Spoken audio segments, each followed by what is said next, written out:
नमस्कार साथियों, स्वागत है आप सभी का लर्नेट पर। तो आज हम वेन डायग्राम पढ़ने वाले हैं। ये वेन डायग्राम का क्रैश कोर्स है। मैंने कोशिश किया है कि इस छोटे वीडियो में वेन डायग्राम का सारा इन्फॉर्मेशन, कंप्लीट इन्फॉर्मेशन दे दी जाए। बात समझ रहे हैं? इस वीडियो को देखने के बाद आप सारे तरीके से सारे पॉसिबल क्वेश्चन आप कर पाएंगे, ठीक है। बशर्ते आप इस वीडियो के साथ बने रहें, इस वीडियो को लास्ट तक देखें। चलिए इस चैप्टर को शुरू करते हैं। Venn diagram.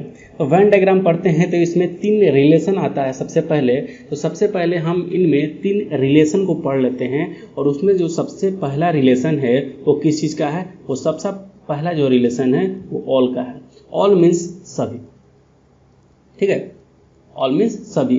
ये एक ऐसा रिलेशन है कि जिसमें 2 रिलेशन कंबाइन होते हैं। ऑल एक ऐसा रिलेशन है जिसमें 2 रिलेशन कंबाइन होते हैं। पहला खुद एक ऑल और दूसरा सम। इसे हम कह सकते हैं all combination of some and all का रिलेशन है, ठीक है। कैसे ऑल कॉम्बिनेशन है सम और ऑल का, देखते हैं। अगर हम एक एग्जाम्पल लें फ्रूट और एप्पल का, फ्रूट एंड एप्पल, तो हम क्या बोल सकते हैं कि ऑल एप्पल आर फ्रूट। हम बोल सकते हैं ना कि all apple are fruit but all fruit are not apple. हम ऐसा बोल सकते हैं। मीन्स किसी भी ऑल रिलेशन में ऑल का रिलेशन सिर्फ एक तरफ से होता है, दूसरे तरफ से सम का रिलेशन होता है। बात समझ में आ रहा है? तो हम क्या बोलेंगे, इस वेन डायग्राम में जब देखेंगे, इस वेन डायग्राम में देखेंगे और छोटा वाला डायग्राम मेरा एप्पल का है और बड़ा वाला डायग्राम किसका है? बड़ा वाला सर्कल किसका है? फ्रूट का है। मीन्स अगर हम अंदर से बाहर जाते हैं तो ऑल का रिलेशन आएगा, और बाहर से अंदर जाते हैं तो सम का रिलेशन आएगा, ठीक। जब ये दोनों रिलेशन मिलते हैं तो हम हमेशा ऑल रिलेशन ही पढ़ते हैं। बात समझ में आ रहा है? दोनों का कॉम्बिनेशन होता है, ऑल कॉम्बिनेशन होता है ऑल और सम का, लेकिन हम इसको पढ़ते हैं सिर्फ और सिर्फ ऑल। बात समझ में आ गया? दूसरा रिलेशन क्या है हमारा? सम। दूसरा रिलेशन है सम का, मीन्स कुछ, राइट। इसमें क्या होता है, एक ऐसा रिलेशन है जिसमें सम प्लस सम होता है। सम प्लस सम मिलकर ही सम बनाते हैं, ठीक है। इसमें दोनों तरफ से सम का रिलेशन होता है, किसी एक तरफ से सम या किसी एक दूसरे तरफ से ऑल का रिलेशन नहीं होता है। इसमें दोनों तरफ से सम का ही रिलेशन किया जाता है, ठीक है। आते हैं तीसरा रिलेशन, फाइंड आउट करते हैं, जिसका रिलेशन का नाम है नो।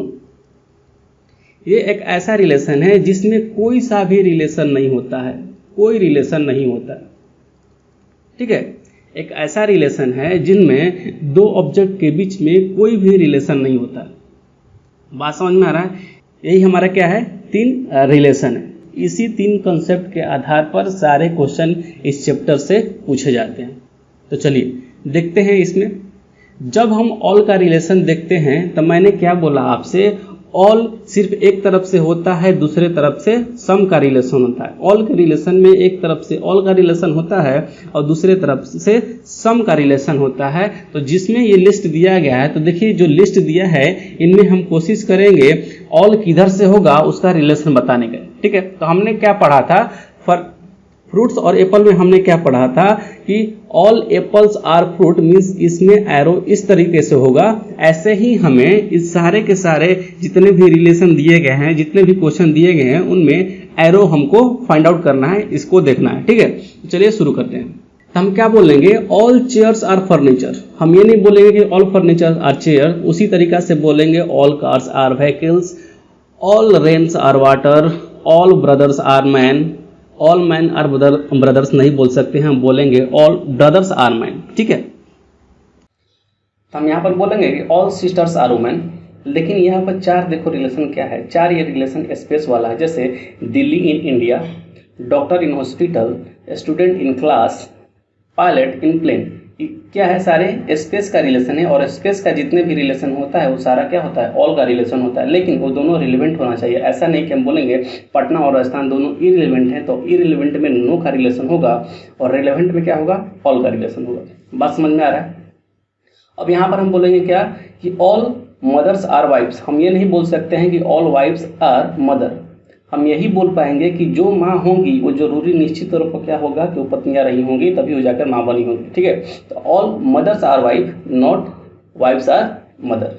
बात समझ में आ रहा है? तो हम यही बोलेंगे कि all mothers are wife, not all wifes are mother. बात समझ में आएगा? ये जितने भी रिलेशन बने हुए हैं वो सारे के सारे ऑल का रिलेशन देते हैं। एक बार और समझ लो, स्पेस वाला क्या होता है कि डॉक्टर कहाँ पर होंगे? हॉस्पिटल में ही होंगे, तो all doctors are in hospital, all student are in class, plane, और all pilots are in plane. ठीक है, इन सब का जो वेन डायग्राम होगा कुछ इस तरह से बनेगा। ठीक है, इस सब का जो ऑल का रिलेशन दे रहा है उन सब का वेन डायग्राम कुछ इस तरह से बनेगा। तो चलते हैं अपने अगले टॉपिक सम की ओर।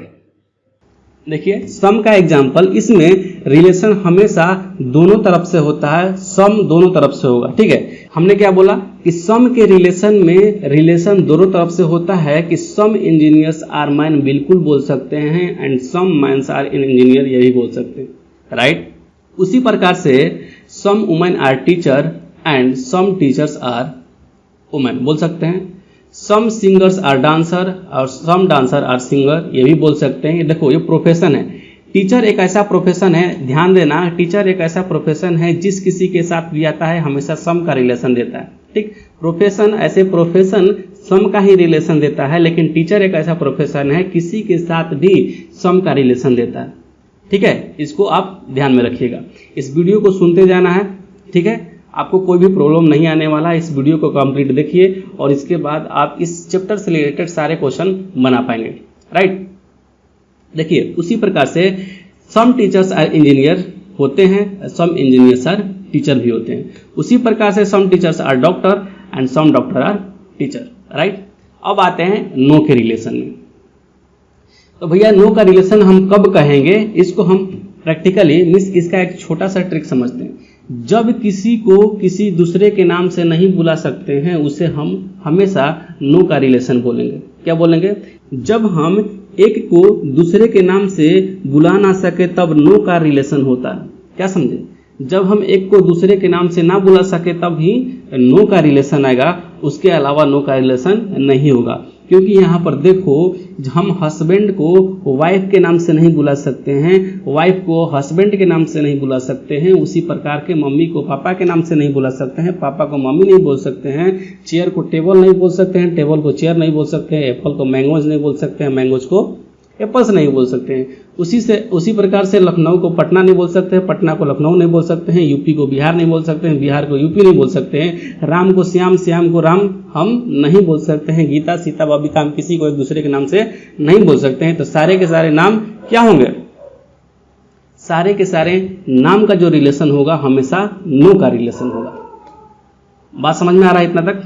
तो चलिए, इतना तक समझ में आ रहा है तो आगे हम लोग बढ़ते हैं। नेक्स्ट हमारा टॉपिक इसमें क्या है कि type of possible Venn diagram, कितने तरह का वेन डायग्राम पॉसिबल है। तो टोटल हमारे पास जो वेन डायग्राम पॉसिबल है वो कितने हैं? 10। सिर्फ हमें 10 ही वेन डायग्राम पढ़ना है, उसी वेन डायग्राम से क्वेश्चन आते हैं। मीन्स कोई भी क्वेश्चन होगा तो उसका वेन डायग्राम इसी 10 में से कोई एक वेन डायग्राम पॉसिबल होगा। क्या होगा? कोई भी क्वेश्चन होगा उस क्वेश्चन का इन 10 में से ही एक कोई वेन डायग्राम पॉसिबल होगा। समझ में आता है? तो चलिए, ये क्या है? ऑल का रिलेशन दे रहा है, और ये वो ऑल का रिलेशन दे रहा है, इसको हम समझते हैं एग्जांपल से। एक्स वाई जेड, ठीक है, इसको मानते हैं एक्स, इसको मानते हैं वाई, इसको मानते हैं जेड। एक्स और वाई का, एक्स और वाई इंडिविजुअल हम देखें, एक्स और वाई का क्या रिलेशन है? ऑल का। वाई और जेड का क्या रिलेशन है? ऑल का। और उसी प्रकार से एक्स और जेड का क्या रिलेशन है? ऑल का। इतना बात समझ में आ रहा है? ठीक है, ये हमारा पहला एग्जाम्पल है। इसका प्रैक्टिकल एग्जाम्पल देखते हैं। ये तो एग्जाम्पल हम समझने के लिए देखें, प्रैक्टिकल मीन्स इंडिविजुअल को उठा कर देखें कि इसका अगर रिलेशन होगा तो कैसे बनेगा, इससे एग्जाम्पल देखते हैं। पहला, India, Patna, Bihar, right. India, Patna, Bihar. India और पटना का रिलेशन क्या है? ऑल का। पटना और बिहार का रिलेशन क्या है? ऑल का। इंडिया और बिहार का रिलेशन क्या है, ऑल का। बात समझ में आ रहा है। आते हैं हम अपने दूसरे वेन डायग्राम पर, ठीक है। इसमें सम एंड सम का रिलेशन मीन्स तीनों से सम का रिलेशन मिलके बनता है। अगर इसको मानते हैं x y z तो हम क्या बोलेंगे, x y z, x और y में क्या रिलेशन है, सम का, y और z में क्या रिलेशन है, सम का, और x और z में क्या रिलेशन है, सम का। बात समझ में आ रहा है। अब इसका हम एग्जाम्पल देखते हैं। Student boys and players.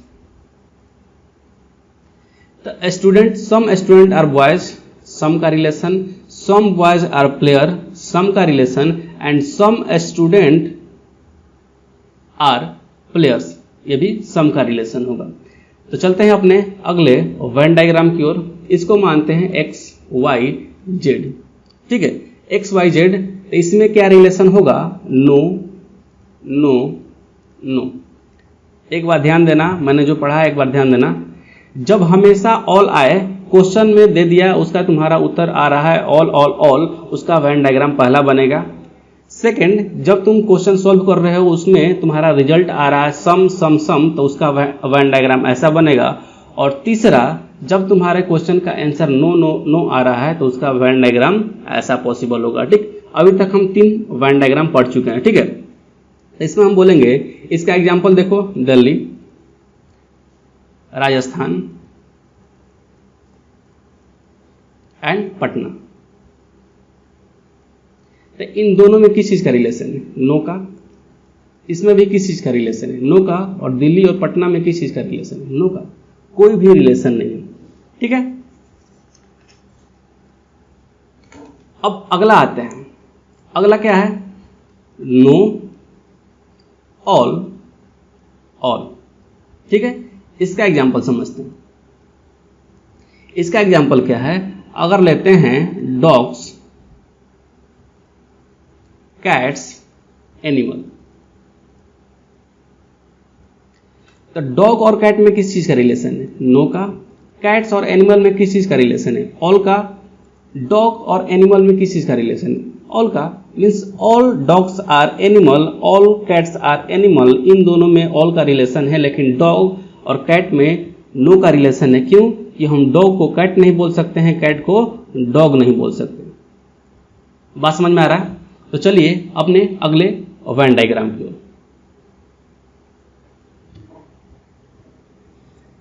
इसको मान लेते हैं x y z।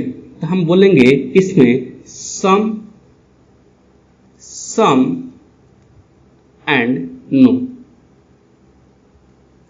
कैसे देखते हैं।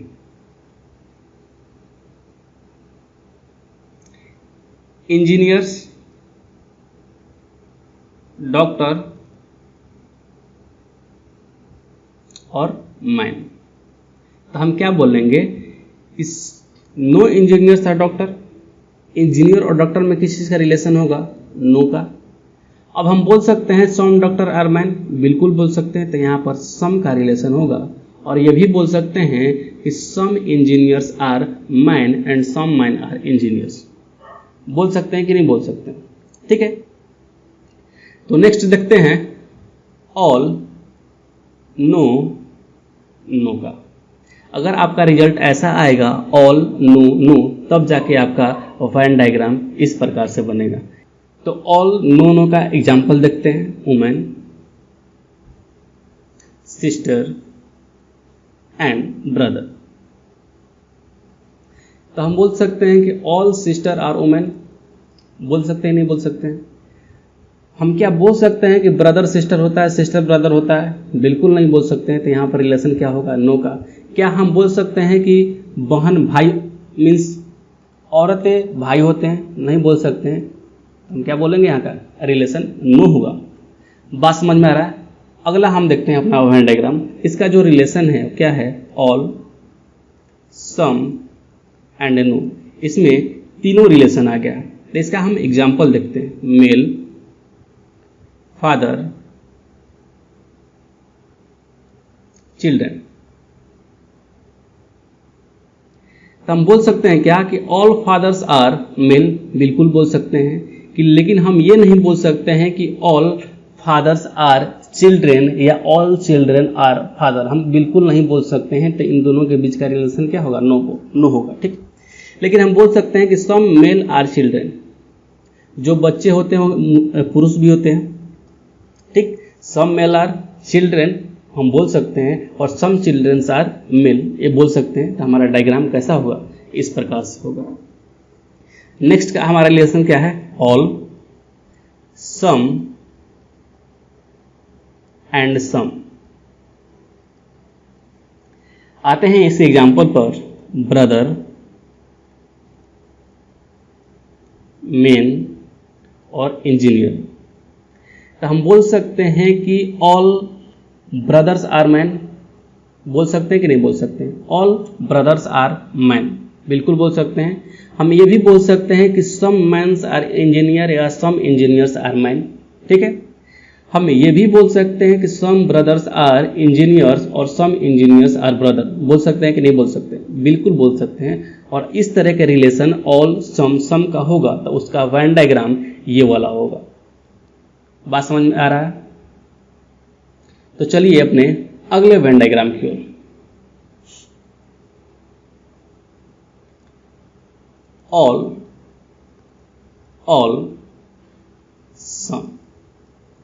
ऑल सम, इसका एग्जाम्पल लेते हैं।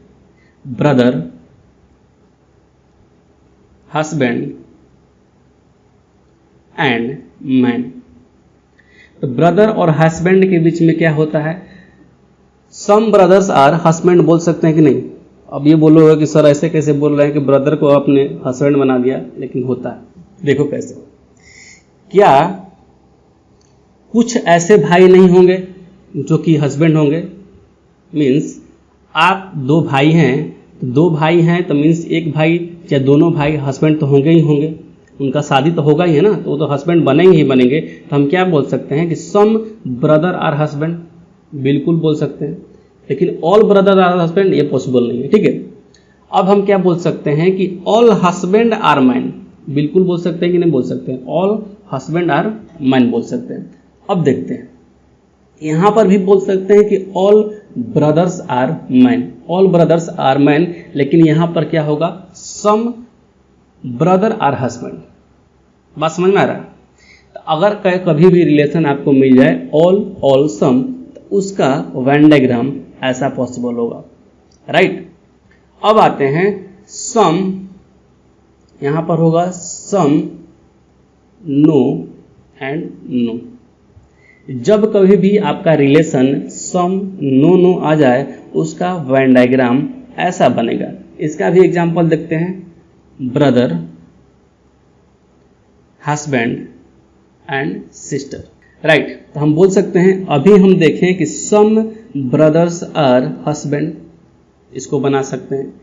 लेकिन husband, some husband are sister या some sister are husband possible है? नहीं पॉसिबल, ठीक। क्योंकि एक मेल है और एक फीमेल का कंडीशन दे रहा है, तो ये पॉसिबल है ही नहीं। तो इसमें रिलेशन क्या होगा? नो का। और ये भी उसी तरीके से है, एक brother, some brothers are sister कभी नहीं बोल सकते हैं, या सम सिस्टर आर ब्रदर कभी नहीं बोल सकते हैं, क्योंकि एक मेल का रिलेशन है, एक फीमेल का रिलेशन है। बात समझ में आ रहा है? तो यहाँ पर भी नो का रिलेशन आएगा, ठीक है। कभी भी ऐसा केस आए नो सम, तो हम क्या बोलेंगे? उसका वेन डायग्राम ऐसा पॉसिबल होगा। बात समझ में आ रहा है? तो ये रहा हमारा 10 types of Venn diagram, possible types of Venn diagram, ठीक है। यहाँ पर एक बार आप रिपीट कर लीजिए। तो ये रहा हमारा types of possible Venn diagram, जिसमें एक बार ऑल का रिलेशन है, उसके बाद सम का, फिर नो का, फिर नो ऑल का, सम नो का, ऑल नो का, ऑल सम नो, ऑल सम नो, ऑल सम, ठीक, सम नो। ये हमारा 10 possible types of Venn diagram था, ठीक है। अब टाइप 2 क्वेश्चन की ओर आते हैं। हमारा जो टाइप 2 क्वेश्चन है कुछ इस तरह से मिलेगा। इस तरह से मिलने के बाद इसमें जो फिगर है इसमें कुछ नंबर भी दर्शाए रहेंगे, जैसे 10, 1, 2, 4, 3, 15 और यहाँ पर 20। इस तरीका से क्वेश्चन आपको दिया रहेगा और इस क्वेश्चन का आंसर आप लोगों को फाइंड आउट करना रहेगा, ठीक है। तो क्वेश्चन पढ़ते हैं। In the flowing figure triangle से रिप्रेजेंट इंजीनियर्स, जो ट्रायंगल है इंजीनियर्स को रिप्रेजेंट कर रहे हैं। सर्किल रिप्रेजेंट डॉक्टर, जो सर्किल है डॉक्टर को रिप्रेजेंट कर रहा है। एंड रेक्टेंगल रिप्रेजेंट आर्किटेक्ट्स, ठीक है, ये क्या रिप्रेजेंट कर रहा है? आर्किटेक्ट्स को, ठीक है। अब हम इसके क्वेश्चन पढ़ते हैं, उसका आंसर देने का कोशिश करते हैं। How many engineers are there who are only doctor? ध्यान रखना term only doctor. How many engineers are there who are only doctor, ये टर्म ध्यान रखना। तो डॉक्टर का जो हमारा रिप्रेजेंटेशन क्या है? सर्कल है। हमसे पूछ रहा है कि सिर्फ वैसा इंजीनियर्स बताएं, सिर्फ वैसा इंजीनियर्स बताएं जो कि सिर्फ और सिर्फ क्या है? डॉक्टर है। तो इंजीनियर्स का हमारा रिप्रेजेंटेशन ट्रायंगल दे रहा है और सर्कल दे रहा है रिप्रेजेंटेशन डॉक्टर का। तो इन दोनों का कॉम्बिनेशन होगा। तो पहले हम 15 को देखते हैं। मैं आपको सारी बातें इसमें समझा दे रहा हूँ, ठीक। उसके बाद आप जब आंसर देने आएंगे तो डायरेक्टली आपके दिमाग में क्लिक करेगा और आप आंसर दे पाएंगे, ठीक है। तो पहले मैं इसका रिप्रेजेंटेशन बता दे रहा हूँ इस सर्कल का। जो 15 दे रखा है ये क्या है? 15 जो है सिर्फ और सिर्फ डॉक्टर को रिप्रेजेंट कर रहा है, ठीक। अब आते हैं 3 पर। 3 क्या है? डॉक्टर को तो रिप्रेजेंट कर रहा है, डॉक्टर को रिप्रेजेंट तो कर ही रहा है, लेकिन साथ ही साथ वो आर्किटेक्चर को रिप्रेजेंट कर रहा है। बात समझ में आ रहा है? उसके बाद 2 को आते हैं। तो जो 2 है वो सर्कल से भी घिरा हुआ है, ट्रायंगल से भी घिरा हुआ है और रेक्टेंगल से भी घिरा हुआ है। मीन्स जो 2 है ना वो क्या क्या है? डॉक्टर भी है, इंजीनियर्स भी है और आर्किटेक्चर भी है। और यहाँ पर आते हैं पहला में क्या है कि वो सर्कल से घिरा हुआ है और ट्रायंगल से घिरा हुआ। मीन्स ये डॉक्टर हैं, मीन्स ये एक ऐसा डॉक्टर है कि जो कि इंजीनियर्स भी है, ठीक है। इसका मतलब यही है कि ऐसा डॉक्टर है जो इंजीनियर्स भी है। तो हमारा क्वेश्चन क्या पूछ रहा है? How many engineers are there who are only doctor? Means एक ऐसा इंजीनियर है, ये वाला एक ऐसा इंजीनियर है जो कि डॉक्टर भी है। तो हमारा आंसर जो क्या होगा? वो हमारा आंसर हो जाएगा 1, राइट। अब आते हैं हमारे दूसरे क्वेश्चन की ओर। हाउ मेनी इंजीनियर्स, फिर इंजीनियर्स को बोल रहा है, are there who are doctor, जो कि डॉक्टर हैं। यहां पर क्या बोला था कि ओनली डॉक्टर। यहां पर क्या हम देखें? सिर्फ और सिर्फ डॉक्टर है, लेकिन जो 2 यहां पर दे रहा है क्या? डॉक्टर के साथ साथ क्या है? आर्किटेक्चर भी। जो यहाँ 2 दे रखा है वो इंजीनियर्स भी है, आर्किटेक्चर भी है और डॉक्टर भी है, ठीक है। तो हमें क्या निकालना है कि हाउ मेनी इंजीनियर्स, इंजीनियर्स को फाइंड आउट करना है। Are there who are doctor, जो कि डॉक्टर है। मीन्स हम सारे के सारे डॉक्टर्स को निकालेंगे और सारे इंजीनियर्स को निकालेंगे, ठीक है, कॉम्बिनेशन। तो हमारा जो 1 है ये डॉक्टर भी है और इंजीनियर्स भी है, 2 जो है ये डॉक्टर है, इंजीनियर्स भी है। तो हमारा जो दोनों का कॉम्बिनेशन होगा आंसर हो जाएगा 1 + 2। हमारा राइट आंसर कितना हो जाएगा? 3 हो जाएगा। बात समझ में आ रहा है कि नहीं? जब हम ओनली बोल रहा है कि मीन्स इंजीनियर और डॉक्टर का सिर्फ कॉम्बिनेशन पूछ रहा है, लेकिन यहाँ पर बोल रहा है कि इंजीनियर्स भी हो, डॉक्टर भी हो, उसके बाद कुछ भी हो उनसे मतलब नहीं है, लेकिन इंजीनियर्स और डॉक्टर होना चाहिए। तो ये इंजीनियर्स भी है और डॉक्टर भी है, लेकिन ये वाला 2 है, आर्किटेक्चर भी है, ठीक है। अपना कंडीशन फुलफिल करने के बाद भी कुछ दूसरा हो रहा है, उससे हमको मतलब नहीं है। सिर्फ पूछ रहा है कि ऐसे इंजीनियर्स की फाइंड आउट करो जो कि डॉक्टर भी है। तो हमने फाइंड आउट किया कि एक ऐसा ये वाला और ये वाला ऐसे इंजीनियर्स हैं जो इंजीनियर्स के साथ साथ डॉक्टर भी है, ठीक है। इसको हम ले लेंगे, लेकिन पहले क्वेश्चन में क्या बोला है कि ऐसे इंजीनियर्स को फाइंड आउट करो जो कि केवल और केवल डॉक्टर हो। तो जो 1 है वो इंजीनियर के साथ साथ केवल और केवल क्या है? डॉक्टर है, ठीक है। अब देखते हैं कि how many engineers are there who are not doctor. अब इसमें पूछ रहा है कि कितने ऐसे इंजीनियर्स हैं जो कि डॉक्टर नहीं है। तो इस सर्कल के अंदर हटाने के बाद जितने भी टर्म आएंगे वो सारे के सारे हमारे क्या हो जाएंगे? आंसर। तो 10 जो है इंजीनियर्स हैं लेकिन डॉक्टर नहीं है, हमारा पहला आंसर। 4 जो है इंजीनियर्स है, आर्किटेक्चर है, लेकिन डॉक्टर नहीं है। तो हमारा आंसर क्या हो जाएगा? 10 + 4 = 14। 10 + 4 14। क्वेश्चन क्या पूछा? हाउ मेनी इंजीनियर्स को फाइंड आउट करना है, are there who are not doctor, जो कि डॉक्टर नहीं है। तो जो सर्कल है जो रिप्रेजेंटेशन कर रहा है, जो सर्कल का रिप्रेजेंटेशन है वो डॉक्टर कर रहा है। तो इस सर्कल के टर्म को हटाकर जितने भी इंजीनियर्स का रिप्रेजेंटेशन है वो सारा हम क्या बोल देंगे? वो सारा का सारा हमारा आंसर हो जाएगा। Question number 4, how many only engineers are there. सिर्फ और सिर्फ इंजीनियर्स कितने हैं? तो 10 जो है हमारा सिर्फ और सिर्फ इंजीनियर्स हैं। क्यों? कि अगर 4 पर जाएंगे तो 4 ऐसे लोग हैं जो इंजीनियर के साथ आर्किटेक्चर भी है, एक ऐसे लोग हैं जो इंजीनियर के साथ डॉक्टर भी हैं, 2 ऐसे लोग हैं इंजीनियर के साथ डॉक्टर एंड आर्किटेक्चर दोनों हैं। तो सिर्फ और सिर्फ इंजीनियर्स फाइंड आउट करना है, तो सिर्फ और सिर्फ इंजीनियर हमारा कितने लोग हैं, 10 लोग हैं, ठीक है। तो 10 रिप्रेजेंट कर रहा है सिर्फ और सिर्फ इंजीनियर को, ठीक। अब आते हैं next question, how many totals engineers are there. Totals engineer कितने हैं, तो टोटल्स इंजीनियर के निकालने के लिए क्या करते हैं, ट्रायंगल्स के अंदर जितने नंबर ऑफ पर्सन दिए हैं उन सभी को हम ऐड कर देंगे तो हमारा टोटल इंजीनियर निकल जाएगा। तो 10 + 4 14, 14 × 1 15 और 15 × 2 17। तो टोटल इंजीनियर्स कितने होंगे, 17। बात समझ में आ रहा है। यहाँ पर ओनली का ध्यान देना है, ठीक है। जो ओनली पूछा, ऐसे इंजीनियर्स बताओ जो सिर्फ और सिर्फ डॉक्टर हैं, तो जो ऐसे इंजीनियर है, मेरा एक इंजीनियर है, ये वाला पर्सन इंजीनियर है, उसके साथ साथ डॉक्टर भी है। ऐसे टर्म को हमको ध्यान रखना है, उसके बाद आंसर देना है, ठीक है। अगर थोड़ा सा भी आपको हेजिटेशन हो तो आप कमेंट में पूछ सकते हैं, अन्यथा आप वीडियो को रिमाइंड करके देखेंगे तो सारे के सारे आपके डाउट क्लियर हो जाएंगे। अब टाइप 3 की ओर पढ़ते हैं, ठीक है। टाइप थर्ड में परसेंटेज टाइप क्वेश्चन होता है, जो कि हम मैथ में भी पढ़ते हैं और सेट थ्योरी में भी पढ़ते हैं, यहाँ पर भी पढ़ेंगे। तो यहाँ पर जो पढ़ेंगे वो बहुत ही इजी तरीके से हम अपना आंसर निकाल पाएंगे, और सेट थ्योरी और मैथ परसेंटेज में जब निकालते हैं थोड़ा सा डिफिकल्ट होता है, लेकिन यहाँ पर जब हम आंसर निकालेंगे पूरी तरह से बहुत ही आसान होगा, ठीक है। क्वेश्चन पढ़ते हैं, क्वेश्चन के थ्रू हम इस कॉन्सेप्ट को समझने की कोशिश करेंगे। In an examination 70% student passed in Hindi, 70% student Hindi में पास किए हैं, and 60% student pass in English, while 30% student passed in both Hindi and English. इतना बात समझ में आ रहा है। Then answer the following question. अब क्या बोल रहा है कि 30% अगर हम इसको हिंदी मानते हैं और इसको इंग्लिश मानते हैं, ठीक है।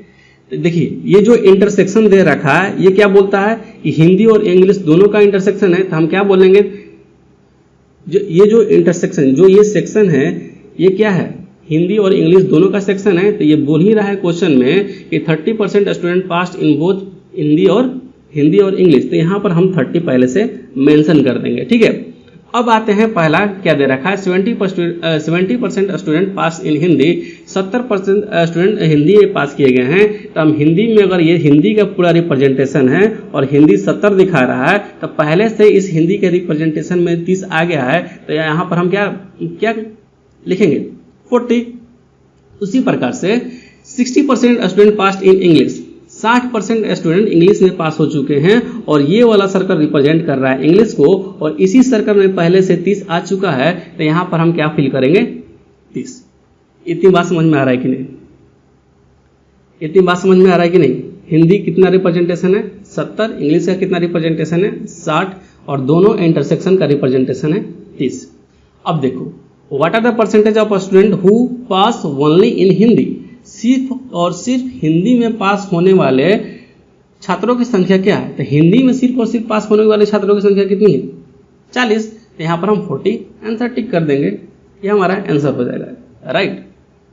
दूसरा क्वेश्चन क्या बोल रहा है, what are the percentage of student who pass only in English, सिर्फ और सिर्फ इंग्लिश में पास होने वाले छात्रों की संख्या कितना है, तो 30। यहाँ पर दिख रहा है ये सिर्फ वैसे छात्र हैं जो सिर्फ और सिर्फ इंग्लिश में पास हुए हैं। ये जो 30 है, ये इंग्लिश और हिंदी दोनों में पास हुए हैं, इनको हमको नहीं लेना है, सिर्फ और सिर्फ इसको लेना है 30 को, हमारा 30 आंसर हो जाएगा, ठीक है।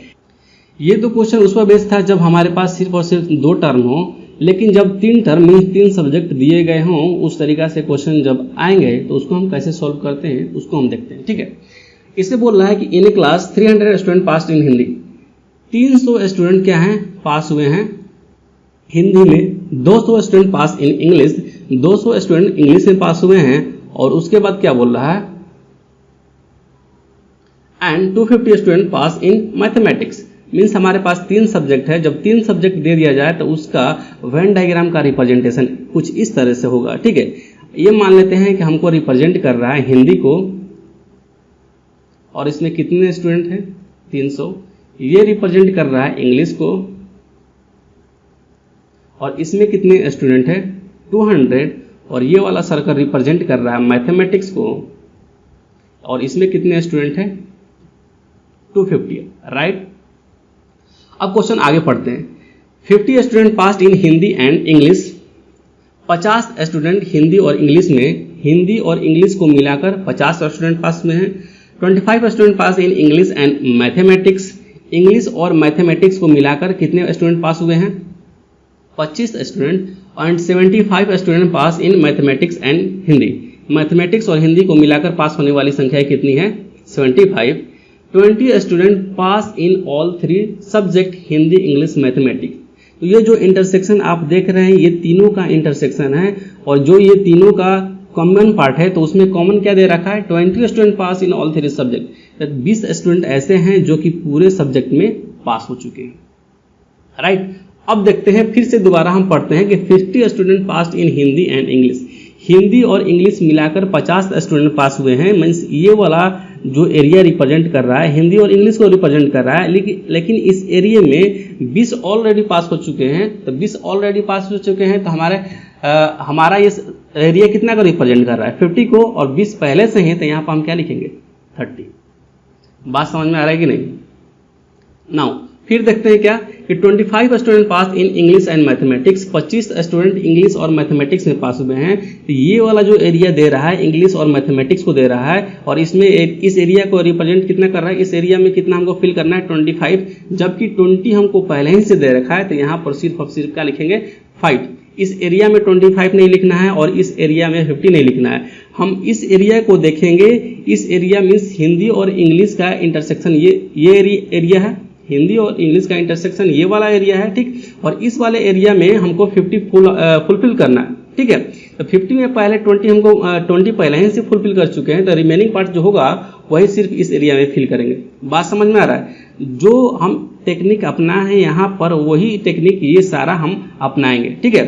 उसी प्रकार से हिंदी और मैथ का इंटरसेक्शन देख लेते हैं। क्या है कि हिंदी इधर गया, and 75 student passed in mathematics and Hindi, ये वाला जो सर्कल रिप्रेजेंट कर रहा है यहाँ पर जो ये एरिया रिप्रेजेंट कर रहा है 75 को कर रहा है, मीन्स इंग्लिश और हिंदी और मैथ में जो स्टूडेंट पास हुए हैं वो ये वाला एरिया रिप्रेजेंट कर रहा है। और कितने पास हुए हैं? 75, लेकिन इसमें पहले से ही 20 दे रखा है, तो रिमेनिंग कितना होगा हमारे पास? 55। रिमेनिंग हमारा 55 हो जाएगा, राइट। अब ये हम पूरी तरह से अभी हम लोग ये सिर्फ जो दिया है डाटा वो लिख पाए हैं, ठीक है। और जो डाटा नहीं है, डाटा नहीं गिवन है, उसको हम लोग निकालते हैं।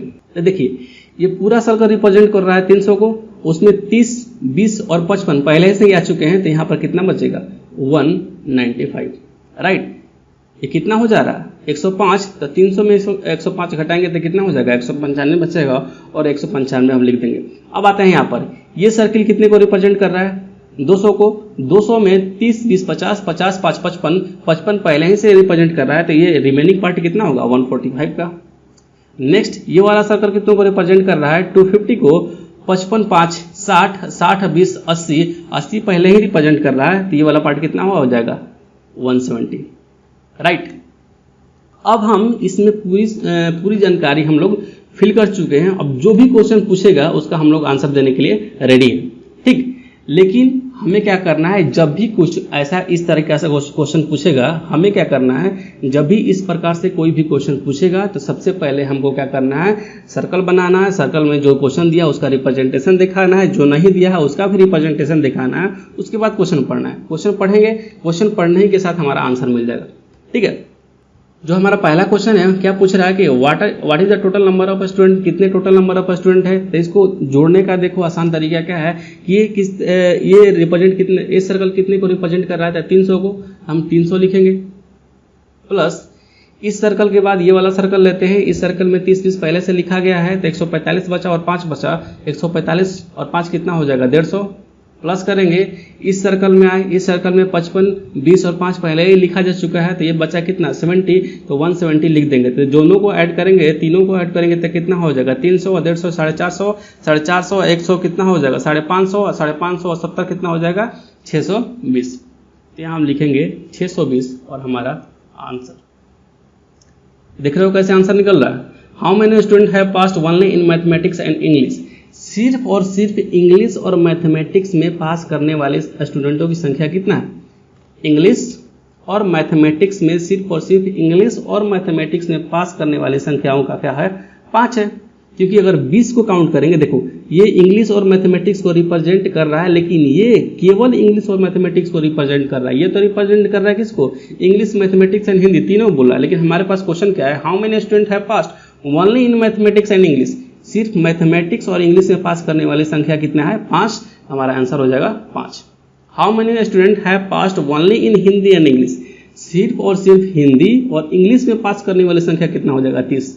हमको 20 नहीं लेना है, 20 लेंगे तो क्या हो जाएगा? इंग्लिश, हिंदी और मैथमेटिक्स तीनों हो जाएगा। लेकिन सिर्फ और सिर्फ हमको पूछा है हिंदी और इंग्लिश में पास होने वाले स्टूडेंट की संख्या कितना है, तो हिंदी और इंग्लिश में पास होने वाले स्टूडेंट की संख्या कितना हो जाएगा? 30। How many student have passed only in mathematics. सिर्फ मैथ में पास होने वाला संख्या क्या है? ये सर्कल रिप्रेजेंट कर रहा है मैथ को, लेकिन ये एरिया रिप्रेजेंट कर रहा है क्या? हिंदी और मैथ दोनों को। ये एरिया रिप्रेजेंट कर रहा है इंग्लिश और मैथ दोनों को। ये वाला मैथ एरिया रिप्रेजेंट कर रहा है तीनों को। और सिर्फ जो 70 है, 170, यही एरिया जो है केवल और केवल मैथ वाले स्टूडेंट को रिप्रेजेंट कर रहा है। तो हम क्या बोलेंगे? 170 students are there who have passed only in mathematics. ये ऐसे लोग हैं, ये ऐसे स्टूडेंट हैं जो सिर्फ और सिर्फ मैथ में ही पास हुए। बात समझ में आ रहा है? इसी प्रकार का एक और क्वेश्चन देखते हैं, उसमें थोड़ा सा ट्विस्ट आएगा, उस ट्विस्ट को जानते हैं। पिछले क्वेश्चन में क्या दे रखा है? हमें पूछा था टोटल नंबर ऑफ स्टूडेंट बताइए, लेकिन इसमें क्या दे रखा है? टोटल नंबर ऑफ स्टूडेंट पहले ही दे रखा है। देखो, there are total 600 student in class. पहले ही बता दिया कि 600 स्टूडेंट हमारे क्लास में हैं, जिनमें 300 student pass in mathematics, 300 student mathematics में पास हो चुके हैं, 200 student pass in English and 100 student pass in Hindi. ठीक है, 50 ऐसे स्टूडेंट हैं जो हिंदी और इंग्लिश में पास हो चुके हैं, 75 ऐसे स्टूडेंट हैं जो इंग्लिश और मैथ में पास हुए हैं, 30 ऐसे स्टूडेंट हैं जो मैथमेटिक्स और हिंदी में पास हुए हैं, और 20 स्टूडेंट ऐसे हैं जो कि तीनों सब्जेक्ट में पास हुए हैं। तो हम अपना सर्किल का रिप्रेजेंटेशन बनाते हैं। एक गोला, हमने बोला था इस प्रकार का जब भी क्वेश्चन आए तो पहले हमको अपना डायग्राम बना लेना है। इसको हम क्या रिप्रेजेंट करते हैं? 3 स्टूडेंट पास इन मैथमेटिक्स। हम इसको मैथ से रिप्रेजेंट कर रहे हैं, इसको रिप्रेजेंट कर रहे हैं इंग्लिश से, और इसको रिप्रेजेंट कर रहे हैं हिंदी से। मैथ में पास होने वाली संख्या, मैथ में पास होने वाले स्टूडेंट की संख्या कितना है? 300। हिंदी में पास होने वाले संख्या, इंग्लिश में पास होने वाले स्टूडेंट की संख्या कितना है? 200। और हिंदी वालों की संख्या कितना है? 100। जो ये हम डायग्राम बनाए हैं वो सिर्फ पास स्टूडेंट का ही डायग्राम है। ठीक है, जो पास किए हैं एग्जाम में उनका ही ये सिर्फ डायग्राम है। बात समझ में आ रहा है? अब उसमें से आते हैं कि 20 students are pass in all 3 examination, Hindi, English and mathematics. ये वाला जो सर्कल रिप्रेजेंट करता है वो 20 को रिप्रेजेंट कर रहा है, राइट। अब आते हैं 50 स्टूडेंट पास इन हिंदी और इंग्लिश। हिंदी और इंग्लिश में पास करने वाले स्टूडेंट की संख्या कितना है? 50। 50 में से 20 पहले से लिखा जा चुका है, तो यहाँ पर आंसर लिखेंगे अब कितना? 30। ठीक है, 75 स्टूडेंट ऐसे हैं जो इंग्लिश और मैथ में पास हुए। इंग्लिश और मैथमेटिक्स में कितने हैं? 75, जिनमें से 20 पहले से आ चुके हैं, तो इनमें कितना होगा? 55, राइट। अब आते हैं इनका मैथ और हिंदी में कितने स्टूडेंट पास हुए हैं? तो 30 ऐसे स्टूडेंट हैं जो पास हुए हैं मैथ और हिंदी में। 30 में 20 पहले ही से आ चुका है, तो यहाँ रिमेनिंग कितना हो जाएगा? 10। अब बचे ये वाले को हम इसमें से माइनस करके लिख ले रहे हैं। ये कितने को रिप्रेजेंट कर रहा है? 300 को। 300 में 55, 20 और 30 मीन्स 85 पहले जा चुका है, तो मेरा रिमेनिंग कितना बचेगा? 215। और ये सर्कल रिप्रेजेंट कर रहा है 200 को, जिसमें 55, 30 और 20 105 पहले से जा चुका है, तो रिमेनिंग कितना होगा? 95। ये रिप्रेजेंट कर रहा है हिंदी को, और ये कितना है? 100। तो 100 में से 30, 20, 50, 50, 10, 60 पहले जा चुका है, तो रिमेनिंग कितना होगा? 40। अब इसके बाद हम कंप्लीट इन्फॉर्मेशन निकाल चुके हैं। इसके बाद हम लोग अपने क्वेश्चन का आंसर देने के लिए रेडी हैं, राइट। अब देखो क्वेश्चन क्या पूछ रहा है कि how many student fail only in English and mathematics. कितने ऐसे स्टूडेंट हैं जो कि इंग्लिश केवल और केवल इंग्लिश और मैथमेटिक्स में फेल हुए हों। ठीक है, अब देखो जो हमने ट्विस्ट बोला था, इस क्वेश्चन में जो ट्विस्ट है वो क्या है वो पहले समझते हैं। जो इनमें जो total number of student they रखा है, इन्होंने जो total number of student they रखा है 600, लेकिन हमारा टोटल नंबर ऑफ स्टूडेंट क्या 600 आ रहा है? पहले वो तो देखते हैं। ये मैथ का रिप्रेजेंट कर रहा है, और कितने लोग हैं? 300 प्लस ये वाला सर्कल ले चुके हैं, तो 95 और 30 लेंगे, तो 95 और 30 कितना हो जाएगा? 125, राइट 125 ये सब ले चुके हैं, तो ये बच्चा 40। तो total number of student who है पास कितना हो चुका है 300, और एक कितना हो जाएगा 400, 400 प्लस 40 440, और 440 25 कितना हो जाएगा 465। तो 465 ही जो स्टूडेंट हैं वो सारे सब्जेक्ट में क्या हुए हैं, पास हुए हैं। तो नंबर ऑफ, तो हम पहले निकाल लेते हैं। देखो टोटल स्टूडेंट दे रखा है 600, ये जो हमारा डायग्राम दे रखा है ये सिर्फ पास स्टूडेंट का डायग्राम है, और पास कितने पास किए हुए एग्जाम हैं वो 465 ऐसे लड़के हैं जो कोई ना कोई एग्जाम को पास कर चुके हैं, राइट। अब देखते हैं कि मीन्स ऐसे कितने स्टूडेंट हैं जो सारे एग्जाम में फेल हो चुके हैं। तो 600 ऐसे मतलब 600 हमारे टोटल स्टूडेंट हैं, और 465 ऐसे स्टूडेंट जो कोई ना कोई एग्जाम में पास हो चुके हैं, ठीक है। तो हम निकालेंगे 600 माइनस 465 करेंगे, तो ये एक ऐसे स्टूडेंट हैं जो सारे सब्जेक्ट में फेल हो चुके हैं, ठीक है। 135 ऐसे स्टूडेंट हैं जो सारे सब्जेक्ट में फेल हो चुके हैं, fail in all subject, right. अब देखो तो पास होने वाली संख्या कितना है 465, फेल होने वाली संख्या कितना है 135, और टोटल हमारे पास कितने हैं 600। How many student fail only in English and mathematics, सिर्फ और सिर्फ इंग्लिश और मैथ में फेल होने वाली संख्या बताएं। ऐसे स्टूडेंट बताएं जो सिर्फ और सिर्फ इंग्लिश और मैथ में फेल हो चुके हैं, ठीक। मीन्स कहने का मतलब जो इंग्लिश और मैथ में फेल हुआ है इसका मतलब क्या होगा कि वो पास हुआ होगा हिंदी में। तो हम इसको नहीं निकालकर हम सिर्फ ये संख्या निकालेंगे कि ऐसे संख्या बताए जो सिर्फ और सिर्फ पास हुए हैं हिंदी में, ठीक है। और पास इन हिंदी, ऐसे स्टूडेंट बताइए जो केवल पास हिंदी में किए हो, ओनली यहां पर लगा सकते हैं, ओनली पास इन हिंदी। तो यहाँ पर हिंदी का रिप्रेजेंटेशन देख रहे हैं, ये वाला सर्किल है, और 40 ऐसे स्टूडेंट हैं जो कि सिर्फ और सिर्फ हिंदी में पास हुए हैं। तो हमारा आंसर क्या हो जाएगा 40। ध्यान रखना हम इसको दूसरे तरह से पढ़कर आंसर देंगे। How many student fail only in English and mathematics, English और मैथमेटिक्स में फेल होने वाले स्टूडेंटों की संख्या कितनी है। तो हम ऐसे ना पढ़कर हम इसको ऐसे पढ़ेंगे कि how many student are only pass in Hindi, Hindi में कितने स्टूडेंट पास हुए हैं, ठीक 40। हाउ मेनी, अब नेक्स्ट क्वेश्चन क्या बोल रहा है कि how many student fail only in English और हिंदी। तो फेल बोला ओनली इन इंग्लिश और हिंदी, तो हम बोल सकते हैं ना pass only in mathematics, passed only in mathematics, ठीक। तो ये मैथ का रिप्रेजेंटेशन है, और ये 215 सिर्फ ऐसे स्टूडेंट है सिर्फ और सिर्फ किसमें पास हुए हैं, यहाँ पर जो है यहाँ पर 215 होगा बाबू, ठीक है। ये 215 होगा, 215 ही आंसर आएगा, right.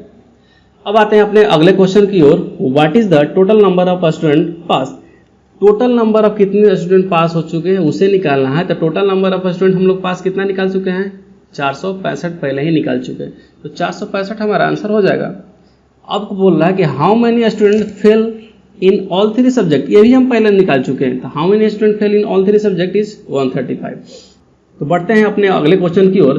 There are total 700 student in class, 200 student pass in mathematics, 150 student pass in English, 300 student pass in Hindi, 50 student pass in mathematics and English, and 20 student pass in Hindi and mathematics, 30 student pass in English and Hindi only. यहाँ पर देखना कि 30 student pass in Hindi, English and Hindi के बाद only term आ रहा है only, ठीक है। And 10 student pass in all 3 subject, Hindi, English and mathematics. अब देखते हैं इसका डायग्राम और उसके बाद बनाते हैं अपना क्वेश्चन।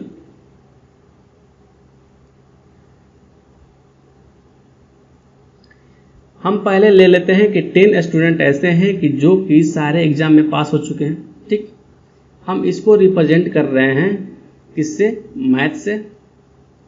उनकी संख्या कितना है 200, इसको रिप्रेजेंट कर रहे हैं इंग्लिश के, इंग्लिश से इनकी संख्या कितनी है 150, और ये हिंदी है और इनकी संख्या कितनी है 300, ठीक। अब देखो 50 student pass in mathematics and English 50, तो 10 पहले से है तो यहाँ पर लिखेंगे 40। ठीक, 20 student pass in Hindi and mathematics, Hindi and mathematics 20, 10 पहले से है तो यहाँ पर क्या आएगा 10। और जो हमको बात ध्यान में रखना था वो क्या है, 30 student pass in English and Hindi only. देखो ये जो रिप्रेजेंटेशन है ये वाला हिंदी और इंग्लिश का है, लेकिन इसमें हिंदी और इंग्लिश का इंटरसेक्शन है। लेकिन अगर केवल पूछ दिया ओनली तो सिर्फ ये वाला रीजन जो है, ये वाला रीजन यही सिर्फ ओनली का टर्म है, इसी में फिल करेंगे। अगर 2 टर्म के बाद अगर ओनली लगाया जाता है तो हम सिर्फ इसमें फिल करेंगे और इसको हम नेगलेक्ट कर देंगे, उसमें से माइनस नहीं करेंगे। तो हम इसमें डायरेक्टली वो वाला नंबर पुट कर देंगे 30। ठीक है, 30 में से 10 माइनस नहीं करेंगे क्योंकि यहाँ पर माइनस कर देंगे तो ये वाला ओनली का 2 टर्म थोड़ी, जो ये तो मैथ में भी इंक्लूड हो जा रहा है, लेकिन ओनली वाला टर्म कितना है, ये वाला सिर्फ ओनली वाला टर्म, राइट। अब आते हैं तो ये 200 का सर्कल है, 200 में 40 हो गया, 40 पहले से 10 और 10 60, 200 में 60 पहले से होगा तो ये कितना हो जाएगा 140 को रिप्रेजेंट कर रहेगा। ये रिप्रेजेंट कर रहा है 150 को, जिसमें से 40, 10 50, 50 30 80 पहले से हो चुका है, तो इसमें से ये बचेगा 70 का। और इसमें देखते हैं कि 30, 10 एंड 10 मीन्स 50, ये सर्कल रिप्रेजेंट कर रहा है 300 को में, 300 में 50 पहले से आएगा तो ये कितने का हो जाएगा 250 का। अब आते हैं अपने क्वेश्चन की ओर। क्वेश्चन क्या बोल रहा है, what is the number of student who have passed, what is the number of student who have passed, जो पास कर चुके हैं उनका कितना नंबर है। तो हमारे क्लास में जो संख्या है सबका वो कितना है 700। ठीक, 700 में ये जो हमारा रिप्रेजेंटेशन है पास्ट स्टूडेंट का रिप्रेजेंटेशन है, तो इसको हम ऐड कर लेते हैं। तो 200 ये रिप्रेजेंट कर रहा है, ये वाला सर्कल किसको रिप्रेजेंट कर रहा है 200 को, ये 150 रिप्रेजेंट कर रहा है, लेकिन ये हमारा पहले से इंक्लूड हो चुका है तो इसमें प्लस करेंगे 70, ये वाला हमको इंक्लूड करना है प्लस 30। इस वाले सर्कल में हम आ जाएंगे, इस वाले सर्कल में आएंगे तो हमारा 10 और 30 पहले से इंक्लूड हो चुका है, तो हम सिर्फ कितना लिखेंगे 250। इसको ऐड करने के लिए क्या करेंगे 200 plus 100 300 plus 200 550। What is the number of student who have fail in all 3 subject, तीनों सब्जेक्ट में फेल होने वाले छात्रों की संख्या क्या है। तो हम टोटल स्टूडेंट दे रखा है कितना 700 और पास होने वाली संख्या कितना है 550। तो हम यहाँ से लिख देंगे कितना आ जाएगा, 50 करेंगे तो 600 मीन्स 150 ऐसे स्टूडेंट हैं जो सारे तीनों सब्जेक्ट में फेल हैं। क्वेश्चन नंबर 3 क्या बोल रहा है कि what is the number of student who have failed in Hindi only, सिर्फ और सिर्फ हिंदी में ही सिर्फ फेल हो। हमारा मैथ सब्जेक्ट है, इंग्लिश और क्या है हिंदी है, मैथ इंग्लिश एंड हिंदी है। और क्या बोल रहा है कि सिर्फ और सिर्फ हिंदी में फेल हो, मीन्स पास हो किस में, मैथ में, और इंग्लिश में पास और हिंदी में फेल हो। तो ये जो पास वाली संख्या है इसको हम निकाल लेंगे, दोनों जो पास है उसको निकाल लेंगे, तो इसका मतलब क्या हिंदी में फेल वाला संख्या निकल जाएगा। बात समझ में आ रहा है, सिर्फ और सिर्फ हिंदी में फेल निकालना है तो हम क्या करेंगे, इसके लिए हम क्या करेंगे शॉर्ट ट्रिक अपनाएंगे क्या कि मैथ और इंग्लिश में जो पास संख्या है उसको लिख देंगे, तो हमारा है सिर्फ और सिर्फ हिंदी में पास निकल जाएगा। देखो यहाँ पर ये क्या है, इंग्लिश और ये मैथ और ये हिंदी। ये बोल रहा है कि सिर्फ और सिर्फ हिंदी में फेल हो, सिर्फ और सिर्फ हिंदी में फेल होना चाहिए, बाकी सब्जेक्ट में पास होना चाहिए। देखो ये 140 का रिप्रेजेंट कर रहा है, ये तो रिप्रेजेंट कर रहा है कि हिंदी में तो फेल है, लेकिन साथ साथ इंग्लिश में भी तो फेल है। ठीक है, और ये 70 का रिप्रेजेंट कर रहा है, ये तो 70 रिप्रेजेंट कर रहा है, हिंदी में तो फेल है, लेकिन साथ साथ मैथ में भी फेल है। अब आते हैं 40 पर। ये 40 एक ऐसा संख्या है जो कि हिंदी में तो फेल है, साथ के साथ वो मैथ और इंग्लिश दोनों में पास है। हमको क्या ये निकालना है ना कि हिंदी में तो फेल होना चाहिए लेकिन बाकी 2 सब्जेक्टों में पास होना चाहिए, तो वैसी संख्या कितनी है 40। राइट, समझ में आ गया। तो what is the number of student who have failed in Hindi only, सिर्फ हिंदी में फेल होना चाहिए, बाकी 2 सब्जेक्टों में पास होना चाहिए, तो बाकी 2 सब्जेक्ट में पास वाली संख्या कितनी है 40, और यही 40 जो ऐसी संख्या है जो कि हिंदी में फेल है। तो यहाँ पर हमारा आंसर ये हो जाएगा। उसी प्रकार से जो नेक्स्ट क्वेश्चन है उसी लेवल पर पूछा गया, what is the number of student who have failed in English only. तो मैथ है, हिंदी है, इंग्लिश है, मीन्स इंग्लिश में फेल होना चाहिए, तो मीन्स हिंदी में पास और मैथ में पास। तो ये वाली हम संख्या निकालेंगे। ठीक है, तो हिंदी और क्या बोल रहा है, मैथ और हिंदी में पास होने वाली संख्या निकाल जाएंगे तो हमारा ऑटोमेटिक क्या हो जाएगा, इंग्लिश में फेल होने वाली संख्या निकल जाएगा। तो इंग्लिश में फेल होने वाला संख्या निकालने के लिए हम क्या करेंगे, मैथ और हिंदी दोनों में पास होना चाहिए। तो दोनों पास क्या कौन सा रिप्रेजेंट कर रहा है, ये 10 जो रिप्रेजेंट कर रहा है कि दोनों को पास संख्या को रिप्रेजेंट कर रहा है और साथ ही साथ इंग्लिश में फेल होने वाली संख्या को भी रिप्रेजेंट कर रहा है। तो यहाँ हमारा 10 आंसर हो जाएगा। What is the number of student who have failed in mathematics and Hindi only. क्या बोल रहा है कि हिंदी और मैथ में सिर्फ और सिर्फ हिंदी और मैथ में फेल होना चाहिए, लेकिन बचा इसके साथ इंग्लिश, उसमें पास होना चाहिए। तो हम निकालेंगे सिर्फ और सिर्फ इंग्लिश में पास होने वाली संख्या कितनी है, सिर्फ और सिर्फ इंग्लिश में पास होने वाला संख्या कितना है। तो देखो हमारा ये रहा इंग्लिश, और इंग्लिश में सिर्फ और सिर्फ इंग्लिश में पास होने वाला संख्या 70 है, क्योंकि वो बोल रहा है कि अदर मैथ और हिंदी में सिर्फ और सिर्फ मैथ और हिंदी में फेल होने वाली संख्या को बताएं। What is the number of student who have failed in mathematics and Hindi only.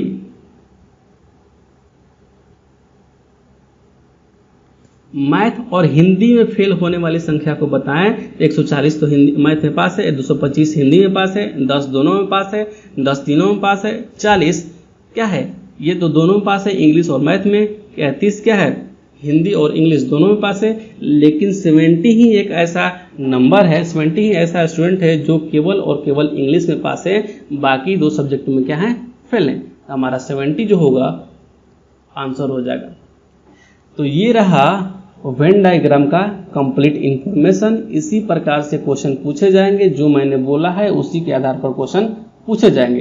तो यहाँ से आप क्वेश्चन प्रैक्टिस, ये पढ़ने के बाद आप क्वेश्चन प्रैक्टिस कर सकते हैं। अगर क्वेश्चन में कोई भी डाउट आता है आप कमेंट बॉक्स में जाकर कमेंट कर सकते हैं। तब तक के लिए धन्यवाद। आपका दिन शुभ।